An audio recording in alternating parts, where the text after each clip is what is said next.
whatever, what are the attributes that we are looking for the future? But it's a complex system, so you can say it about pretty much anything. A piece of the pond, in the pond you have an operating system. It's a complex system with balances. So everything is an operating system. I agree, it's an operating system, and the problem might not be the operating system itself. I mean, who runs the operating system? The politicians who run the CTO? So the idea is that if you look at the agenda of Switzerland, how the government works there, which they claim to be the only direct democracy on the planet, their agenda is the welfare of the citizens. Everything else is, and the government is supposed to be this black box of bureaucrats. There's no faces there. It's just they execute on an agenda, which is the common welfare, and everybody votes in. That's the theory, and it's the closest thing to what it should be, ultimately for the welfare or for the benefit of the citizens. If we look at the history, there was always leadership, which human leadership. So there was a leader, an elected or not elected leader, but there was a leader. Usually it's because they are terrorists. And historically, if you look at any leader, it's because they are terrorists, because they are psychotic. It's a psychotic system. So people who have less empathy are typically the leader in the history of humanity. So the moment that you can do an act of dramatic terror, you are then the natural inclination of most people is to say, I don't want to be part of this. I want my kids to be safe. I'll do whatever you want. It doesn't sound good, but September 11 stories in the airplanes, or how Arafat used to run his parliament, or if you read stories of terrorism. So who was the dictator in Switzerland that actually created that set of rules, basic rules? I'm not familiar with that. So there's another, Asian small country, I forgot the name. Singapore? No, not Singapore. Brunei? It's between Tibet, India and China. Bhutan. So the ruler there is a dictator, he's a ruler, he's a king. But he's put in place a set of rules. Like 70% of the land needs to be green, like forest, preserve nature. Okay? And the measure they use is happiness. It's happiness. So they have a measure of happiness. This is what important. So this determines really the main vector of how the ruling system works, right? Yeah. But it's so it means that you need to have a dictator that can put in place a set of rules that nobody can. No, that was in the past. So now there were benevolent dictators, and there were less benevolent dictators. If you look in Game of Thrones, you can see and North Korea is the opposite, right? There is a dictator who sets the rules. I want to say something. I think that if we want to talk about for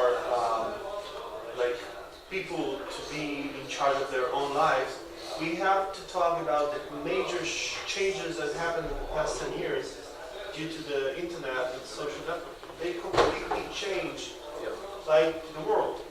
And obviously this is still a process. So I think we should talk about how the world would look like in 10 years, right? Because we're moving from hierarchies to networks. We see that all the time. So in the past, there was a small group of people that had a lot of power, but technology actually takes this power and distributed it to a lot of people. And we see that with business, right? With Airbnb, we took the power from hotels and gave it to the people. Facebook, we took the power from content managers and gave it to the people. Everybody here today are content. Uber. So we see that in business all the time. It's geography independent. Yeah, and exactly. That's another issue. And the thing is that I don't know how it is outside of Israel. I can only assume it's the same. But in Israel, every person today who is trying to announce himself as someone to be able to take like a senior position, like I don't know, the head of the central bank or the head of the police or whatever it is, a lot of like bad things are being published on the internet. A lot of secrets are being published on the internet, and there is sometimes people in Israel feel that, you know what, we have bad generation of leaders right now. But this is not true, because what happened is that in the past there was not so many transparency as we have today. So those people was born and raised in a world with no transparency, and they moved to a world with a lot of transparency. So this is the generation that suffers the most. Like future generations will feel that everything is transparent from day one, so they don't have any secrets when they will go there. And the fact that there is no geography, right? The EU is trying to say information about our citizens cannot move behind the borders of the EU. It makes no sense to try to force this physical, graphical way of thinking on the internet. Those things already change dramatically the way government works, the way power is being distributed all over the world. And I think this is a process. I think also that despite that the power that social nets should have with this globalization is not such, because every time there are more and more people analyzing that, arriving to the same conclusions, doing a good analysis and indignados, we call it indignados in Spanish, I don't know. People who are absolutely indignant, yes, and nothing can be done. So I think also it's a problem of the end of society as we understand society now, which is society as a group of people in an area, and which have some common. So I think this is going to change from society to individual. I don't know exactly how, no, but. I see it in, I'm German, so I have German and Spanish, and I see what's happening in Germany right now, politically wise, and I see what we have in many other things that you just said it in Facebook and other things, that people are the content creators, there's more power to the people. Sometimes you prefer to listen to somebody, a very unknown person who is going to the supermarket and tell his experience with the food this person bought, instead of listening to the company how good the food is, you know. So the unknown people and the bottom people are now more important than the big people, and the same happens that I see now with in politics.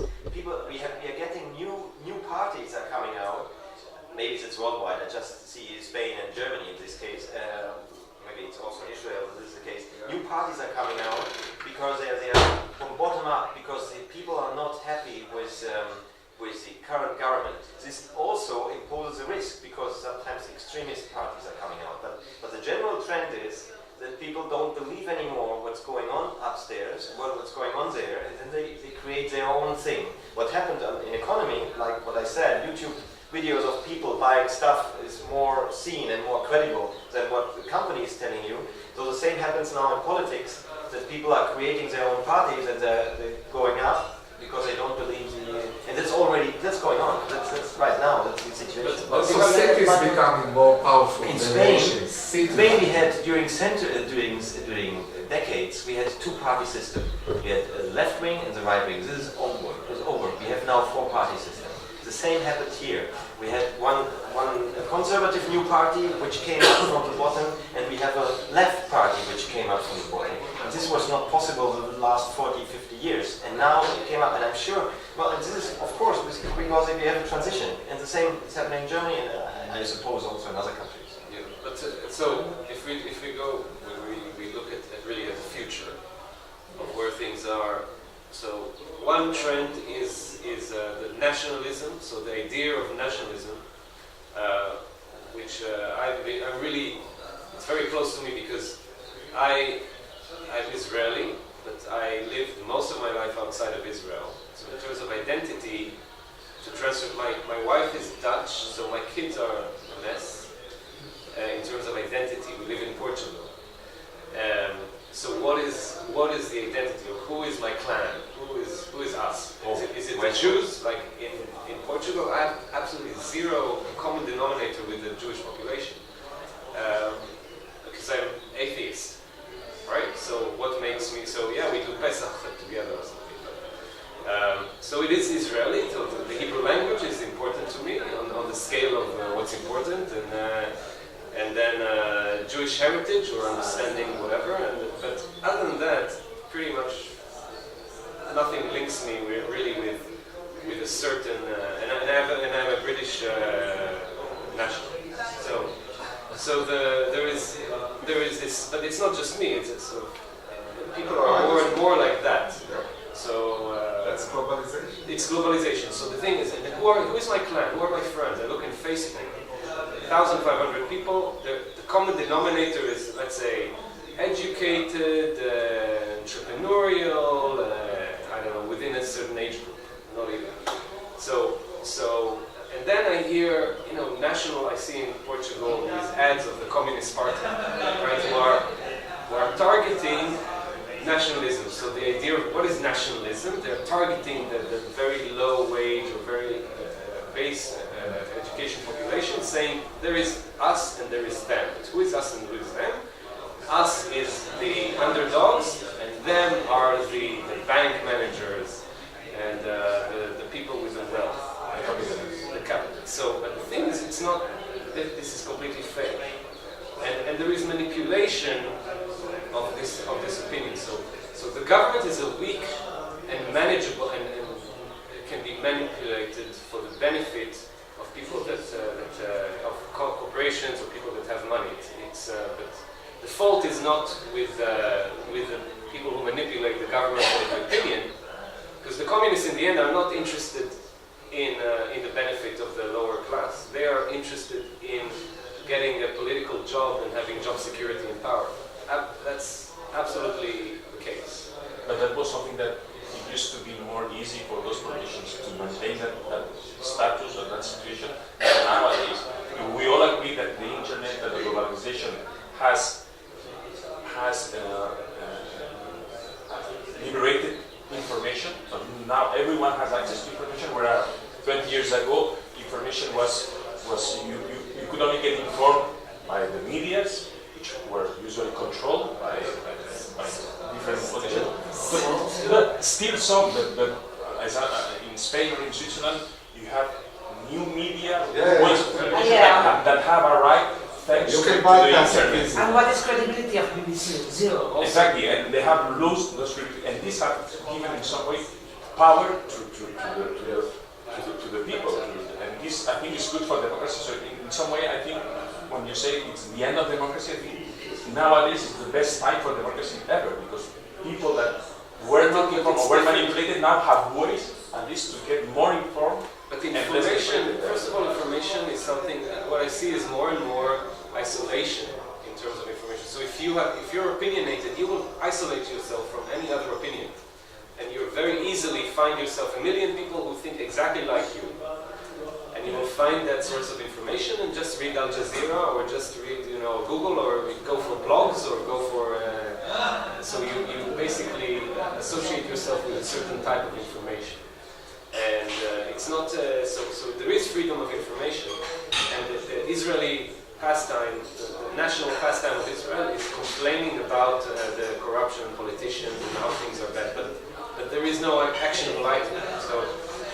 So the thing is, if we look forward 20 years, I think the major change that we will see, the internet and the freedom of information, that's the past, that's gone, it's there, it's not going to go away.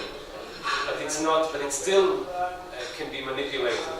And manipulation is not the elders of Zion, and it's not British Petroleum, and it's not Grubner.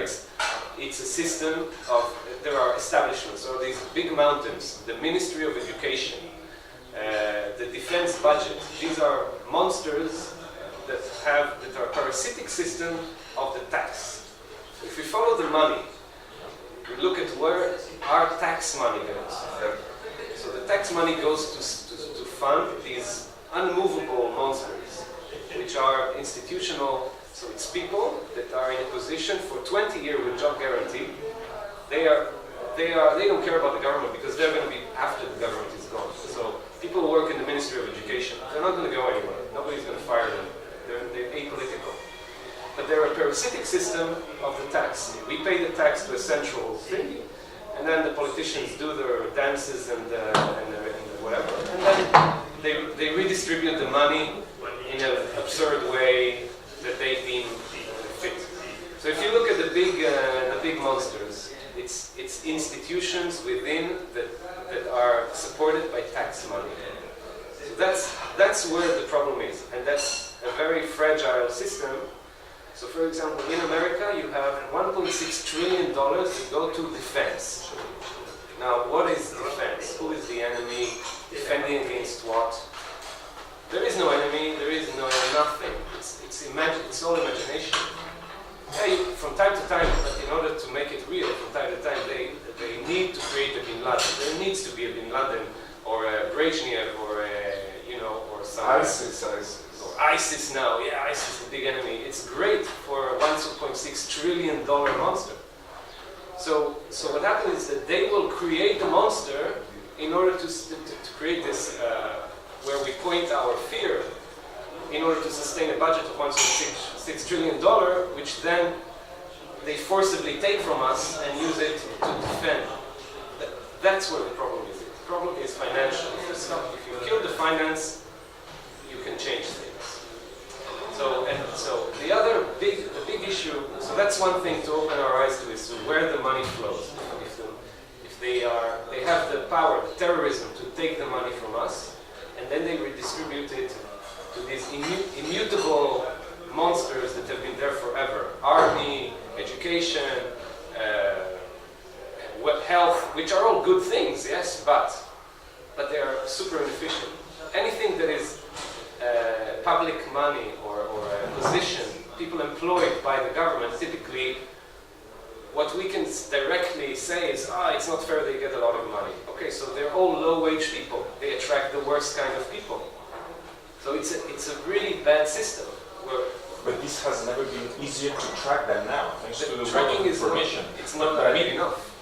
But with our taxes, that was the case 30 years ago. If you wanted to have access to the budget or the detailed expenses, it was impossible. You have to call the ministry and please send me the budget.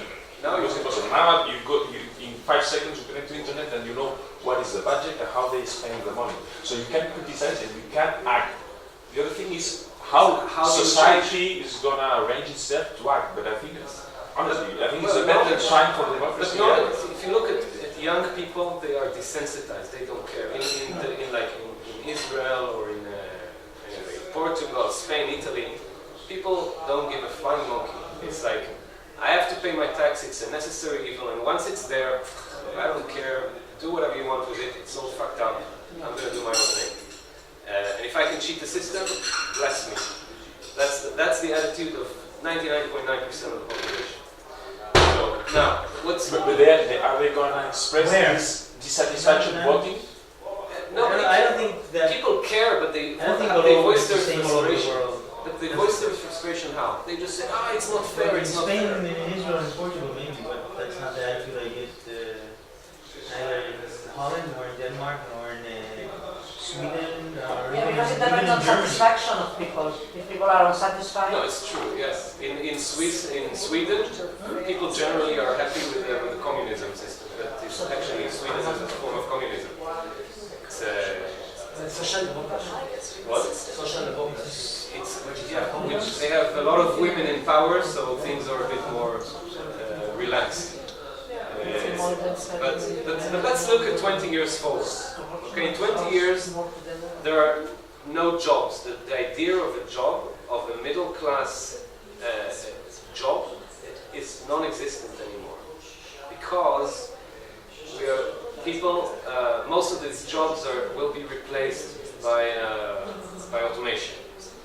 So, for example, if today I need to buy a service from an accountant, so already today I do the bookkeeping in-house, but the accountant, I need the blessing of this accountant guy because he's ratified, and I believe that if he's not going to do my filing at the end of the year, I'm going to be inspected by the tax authorities. But one day I already have the option of, with my online bookkeeping, to say, file my taxes. So one day the accountants are going to go, and it's more, there was a list in, I think, Newsweek 2 years ago, which was a big controversy. The list of 100 jobs that will disappear within 20 years. And lawyers was one of them, I doubt, but That's wishful thinking. I don't think that's true. I'm a lawyer in the United States, probably by Watson. yeah. But depends on what kind of law there is. Let's not look at lawyers, but most of the services, so waiters that we had last night, I'm working now on a robotic system that will replace them one day. There are Drivers, bus There's drivers. already on. drivers, so driverless cars. I was hoping that it will already be, but by this time it will already be replaced. But I will be the first person to give away for good my driver's license. I'm the worst driver on the planet. I hate driving. I'm very happy that my car will drive for me. So we're going to. This is happening in 5 years. The driverless cars. This is happening. Now the driverless cars has huge implications on society. Not just the fact that you think, oh, the taxi drivers and Uber, that's just the beginning. If you think of the implications of not owning a car, so it disrupts the whole oil industry, car industry, everything. Because the moment that I don't own this space, this private space where my garbage, the only thing that identifies my car from your car is my garbage in the car, nothing else. Otherwise it's identical. It's this private space, and outside maybe yours looks prettier or whatever, but it's meaningless. So if I have a way of subscribing to a service level agreement, so Uber, in the end of the day, what Uber will be is that it's this huge fleet manager tied up with BMW or whoever, the car manufacturer, and it's a subscription service, a service level agreement. And the service level agreement is not about the shape of my car and how big the engine is. No, it's about the private space. So if I want it to be completely bacteria-free every time that I receive it, then it's one service level agreement. If I want it to be pink because I love pink, it's a service level agreement. If I'm okay to ride share on my commute, it's a different service level agreement. But otherwise, there is no ownership anymore, which means there is no parking anymore. So imagine the real estate value when there is no more parking. The car does not have to, I don't need to have my house with my parking lot next to me. Because the car just goes and parks itself if need be. It works 24 hours a day. It comes back whenever I need it. I have a service level agreement of 30 seconds that a car with the features that I want will show up. It means there is no car ownership. The real estate value goes down because suddenly you don't have cars. They're all gone. They're all either on a mission or they're somewhere else. There is no, estimate the time of arrival, that thing of, yeah, I'm on my way, I'll be there in around 15 minutes, doesn't exist anymore. You will be there at 2 seconds past 3 o'clock, guaranteed. Because there is no car crash, you don't need the police, you don't need insurance. The insurance is something of a technical matter which has to do with bugs. So it's an engineering problem more than anything. Because BMW can say, I trust my car bugs, or the consortium of the car manufacturers can say, we kind of self-organize on a certain way that the cars are managed, centrally, decentrally, whatever, but you don't have any more car crash. So that's a fundamental change in society, which then implies, how does that mean, what do I do with my time? So self-driving cars, I got into that trench, but the idea of employment is going to change, because there is no need for a human. In the next 20 years, we as humans will have less and less to contribute to other humans. If today you sell me glasses, already I'm buying from Amazon. I don't need you as a human, the human interaction to I would help. clean them at home. Just get the. Yeah, whatever. But it's not. There's going to be a service. A drone will come and pick up them and clean them and bring them back. There is the whole idea of me as a human providing service to you as a human is going to be reduced. And so what am I, as a contributor, what am I going to do for you? And if I can't do anything for you, why would you pay me? And what is payment? What is value? And what is value? That's the big problem. And once people are in that state of mind, then there is more time for governance. So I think actually we should be eventually more involved in governance, because at the end of the day, in order to live in this utopia of doing nothing and playing with self-driving cars, somebody has to pay for that. But if there is no payment, because I can't bring value because robots are doing everything. So somebody. Or the solution might be working less hours. But there is And no having work. more spare time and free time. So maybe we are maybe happier now. But free time, the term free is a very relative time. I'm completely in charge of my time, I think, for the past 30 years. I can decide today I'm doing nothing, I'm going fishing. Most of us are in that I situation. mean, in this terms of room, I being believe. productive for the society, I agree with you that there's a lot of new technology that's going to eradicate a lot of works and employment that we know today. So in those terms, employment will grow, unemployment will grow, and therefore there will be less people to hold and to pay for that unemployed population.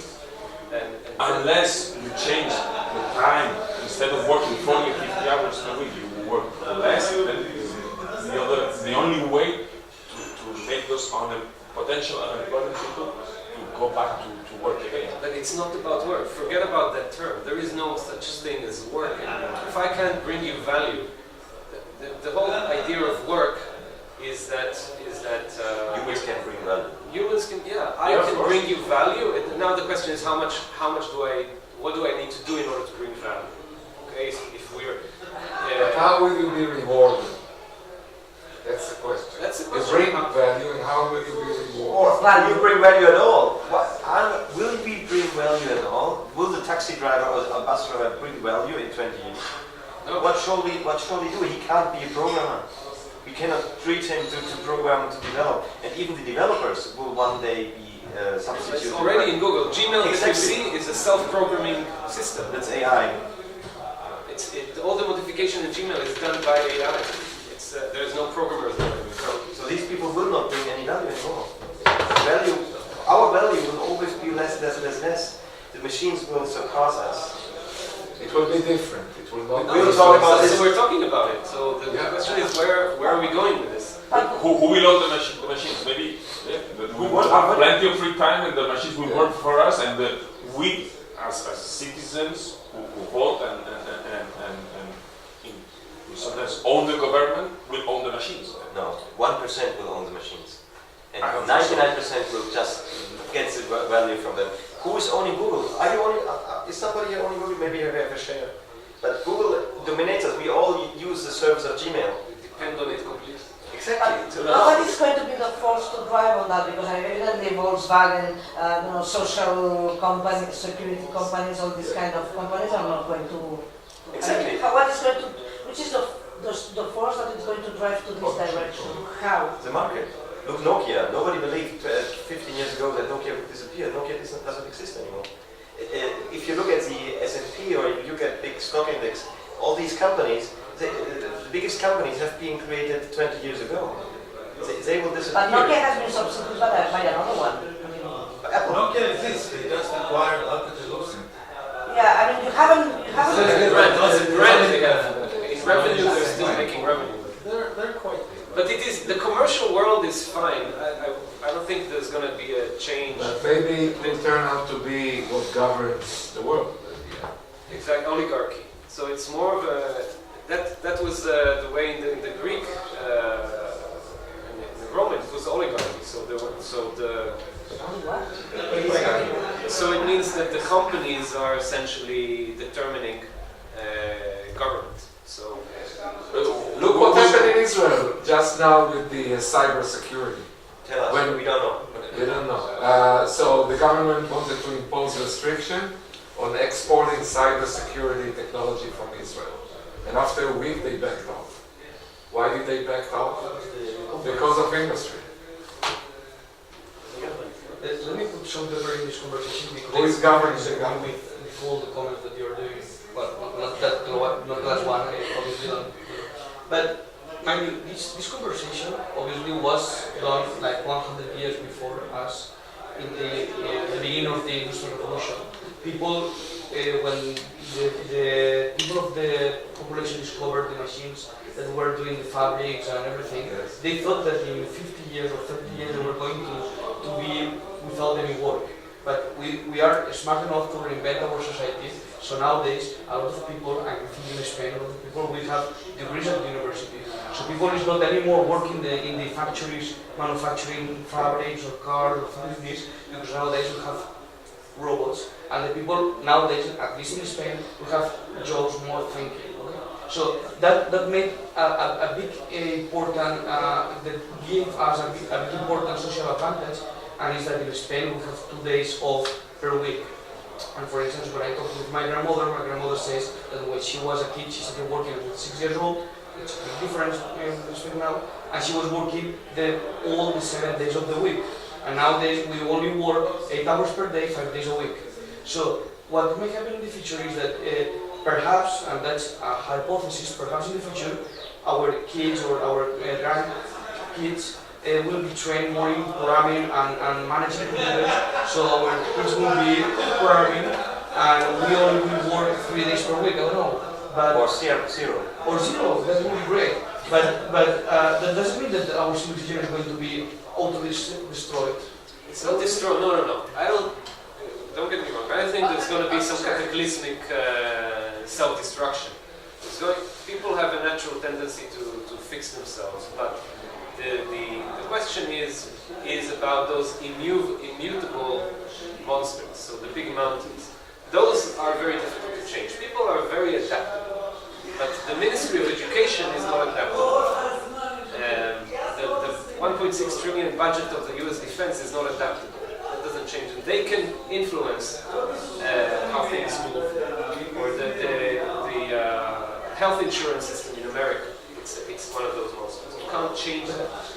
Now, don't misinterpret me, okay? I don't like wars and these kind of things, but the budget that all our ministries of defense are spending every year, at the end of the year, that converges on our quality of life. Because there are a lot of advances, and you are coming from Israel, and you know that very well, that a lot of research is done in the defense area. At the end, is applied to our lives. You're reciting the bullshit that is given to you by the government. Because if you want to invest in R&D, you take the 20% of that budget of the army, you take 5% of that budget and give it to R&D, you'll get the same results. Not really. Because, for instance, in the Second World War, there was a lot of advances that were made, sepsis, a lot of things that were done just for the war. And nowadays we are getting profits of those scientific advances because there was a war and there was a big problem that has to be solved now. And with a big quantity of money with you, there were a lot of scientific and technological advances, and nowadays our civilization is taking advantage of them. And more important than that, 100 years ago, people didn't know what was the budget of military expenses. They didn't know. There was no that information available to you. Now that you have the access to that information and you can make decisions upon that. You still can't access information about military budget. I learned recently that in Afghanistan, the US Army spends they outsource trucking. Okay, so for a 10-mile stretch of outsourced trucking in outside Kabul, which is a dangerous area, they will spend $30,000 to a subcontractor that will employ a guy there, will pay them $50, they get $30,000. Now, that is information you will never find. Because I know the contractor. I don't know if you will ever find it. We are closer than ever to finding it nowadays. And that was, you were talking before in Spain, now you have all these massive people that are starting to go new parties because there are people more informed that were not informed at all 20 years ago, thanks to the internet revolution, and that are forcing changes, political changes. It's more radical or not, you may like it or not, but these people didn't have a vote 20 years ago.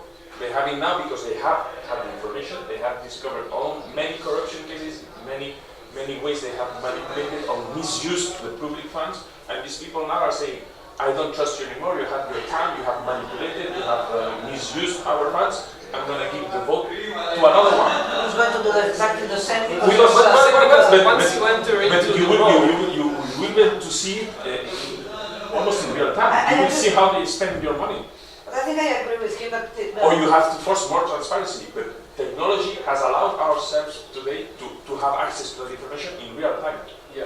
One thing is that what do you do in with a that specific information? country, the government don't want to be transparent. But nowadays, the technology allows them to be transparent, and you can track what you were saying. You can track the money, every cent of it, if you want, and to see how the government is spending your money, every cent. Not in broad terms, that you can have access to that and make decisions with that. So in some people have more power than that. One final topic. It's basically the idea of that today, if you look at what still defines a country or an us and them, like Spain versus France, it's the economy. So governments are supposed to be commercial entities, and there is a relationship with other countries of exportation, importation, exchange of goods, exchange of information. But it is a commercial environment that is a substitute for war. The old way of doing things is that my coffers have depleted from gold. Okay, I'll go and conquer my neighbor and take his coffers. That today is unfashionable, but it's replaced by a commercial system. However, governments are not acting as commercial entities in a global framework. Not always. You have there is this. Taiwan and Singapore do very much, but it's true. But And I wait, think so another they- trend is cities. You see cities developing ecosystems for the benefit of the citizens. Barcelona is an example. But if you look at what happens in terms of tax deficit, deficit and budgetary deficit, and America owning trillions of dollars to the Chinese, what happens at the government levels, You're right. they forgive each other. Right. So the assumption is, if I am the Greek government, I can do whatever I want with the euros, because in the end, what? Are they going to The conquer Germans- us? Are they going to kill us? No, they're not going to do. They're going to forgive our debt.